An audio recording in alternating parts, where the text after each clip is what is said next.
Assalamualaikum warahmatullahi wabarakatuh. Ketemu lagi bersama saya di Gani Jatuh Channel. Untuk kali ini, teman-teman, kita akan membahas terkait dengan kreatif. Untuk video yang sebelumnya, saya membahas tentang materi kelas 10. Untuk kali ini, saya membahas materi kelas 12, yaitu terkait dengan produk kreatif dan kewirausahaan. Nantinya di produk kreatif ini, saya minta untuk memberikan tugas terkait dengan marketing digital. Jadi apa saja sih terkait dengan marketing digital itu, walaupun nanti ada LKS ataupun ada buku yang terkait dengan produk kreatif dan kewirausahaan ini, nantinya kalian juga saya minta untuk membuat tugas terkait dengan sistem marketing digital. Jadi sistem marketing digital itu seperti apa sih? Mungkin teman-teman di sini sudah pernah melakukan bagaimana marketing digital itu berjalan. Tapi perlu teman-teman ketahui, marketing digital itu tidak semuanya benar dilakukan. Kan? Ada yang namanya endorse, ada yang terkait dengan toko online. Tapi di sini yang saya lihat terkait dengan bagaimana kalian memasarkan dan bagaimana kalian mempresentasikan sebuah produk. Itu saja nantinya. Apakah kalian bisa mengikuti marketing digital ini ataupun progres terkait dengan produk kreatif dan kewirausahaan. Oke, teman-teman sudah melihat tentang produksi massal. Jadi sedikit pengertian, teman-teman sudah memberikan produksi massal itu seperti apa. Nah, ini saya akan bahas materi produksi massal. Oke, tonton terus dan simak terus video dari saya.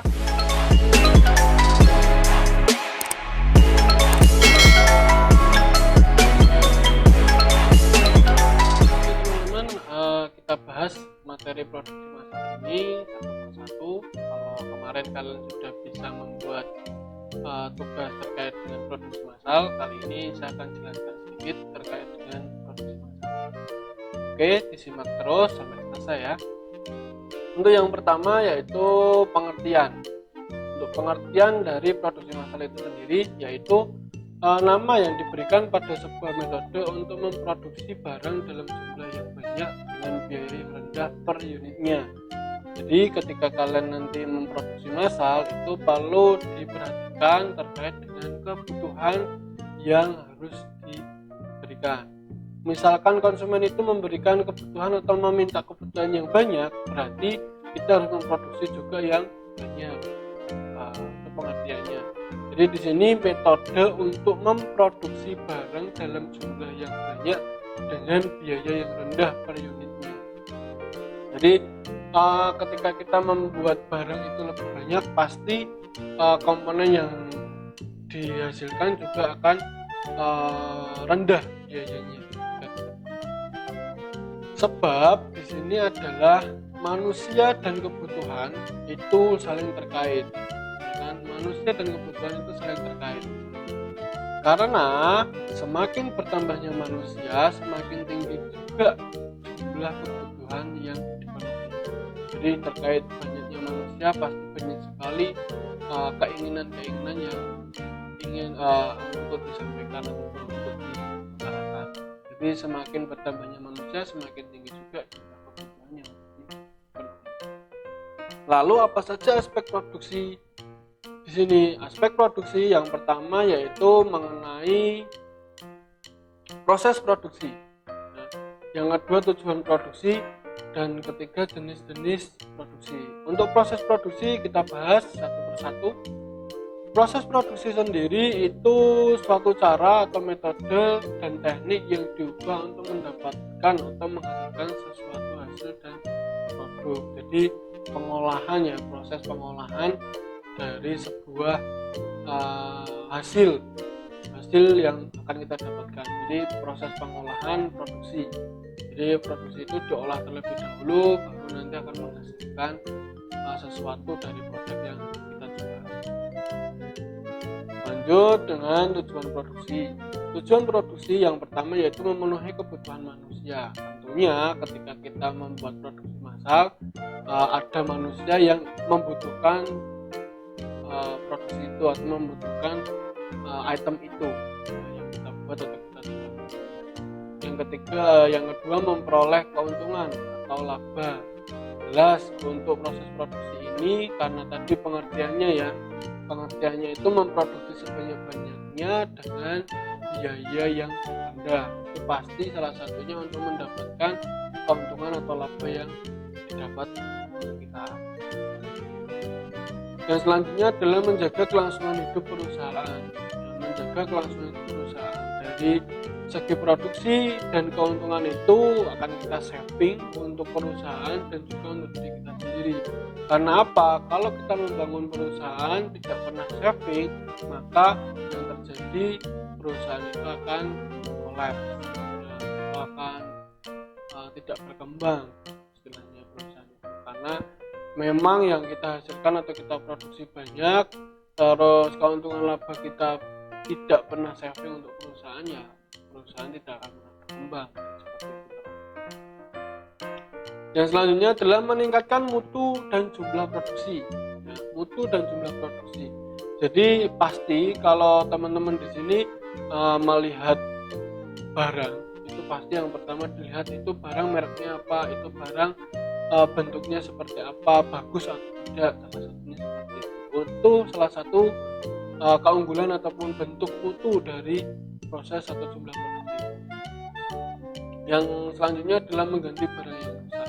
Itu tujuan dari proses produksi. Selain dari proses, ketika barang kita sudah antar, kita sudah kirim, terus barang itu rusak, pasti ada barang retur. Barang retur itu yang nantinya juga kita akan dapatkan terkait dengan penggunaan barang yang rusak ataupun proses produksi yang massal, sehingga untuk ketelitian dan nantinya bisa rusak. Itu tujuan dari proses produksi, yaitu salah satunya mengganti barang.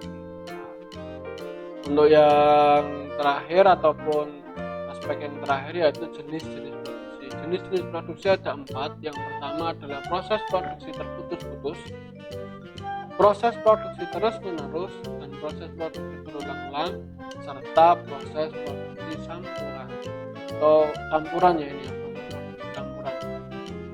Jadi terputus-putus yaitu ketika kita memproduksi itu tidak terus setiap hari, tidak terus setiap saat, beda dengan yang di pabrik. Jadi proses produksi di sini adalah proses produksi yang berkaitan dengan makanan saja, ya, terkait dengan kebutuhan manusia itu sendiri atau kebutuhan konsumen, seberapa butuh terkait dengan proses produksinya. Yang kedua yaitu proses terus menerus. Itu proses yang secara terus menerus dan setiap saat. Contoh proses produksi di pabrik itu setiap saat, setiap waktu pasti diproses terus, karena memang kebutuhan di pabrik itu sangatlah banyak. Kemudian di proses produksi garmen, proses produksi sepeda motor, dan proses produksi komputer itu pasti akan berjalan terus menerus dan berulang-ulang, dan setiap saat pasti ada. Proses produksi berulang itu proses produksi yang dilakukan secara berulang-ulang, ya. Proses produksi yang dilakukan secara berulang-ulang terkait dengan apa saja yang harus kita kembangkan. Terus proses produksi campuran, ya seperti campuran yang kalian ketahui terkait dengan campuran, proses produksi campuran itu seperti apa. Mungkin itu dari aspek produksi. Untuk materi yang selanjutnya nanti ada perencanaan produksi massal. Untuk teman-teman di sini silahkan berpikir terkait dengan materi produksi ataupun produksi apa yang nantinya kalian akan hasilkan. Karena di materi produk kreatif dan kewirausahaan ini saya mengedepankan materi public speaking, yaitu materi berbasis tentang presentasi. Jadi teman-teman nanti akan banyak tugas presentasi terkait dengan produksi ataupun materi produk kreatif dan kewirausahaan. Kenapa seperti itu? Karena nanti setelah kalian lulus, pasti yang diminta adalah kalian bisa berbicara di khalayak umum atau bisa berbicara dengan banyak orang. Nah, itulah yang saya tekankan nanti ke public speaking. Jadi jangan heran, Pak, kok ada materi yang tidak sesuai dengan produk kreatif ini. Ya, memang seperti itu, karena saya mengedepankan produk kreatif dan kewirausahaan itu terkait dengan public speaking. Jadi teman-teman di sini harus bisa ngomong, tidak boleh malu-malu. Ya. Itu saja yang bisa saya berikan. Jangan lupa like dan subscribe video ini agar video yang saya buat itu bisa berkembang atas support kalian. Terima kasih dari saya. Wassalamualaikum warahmatullahi wabarakatuh.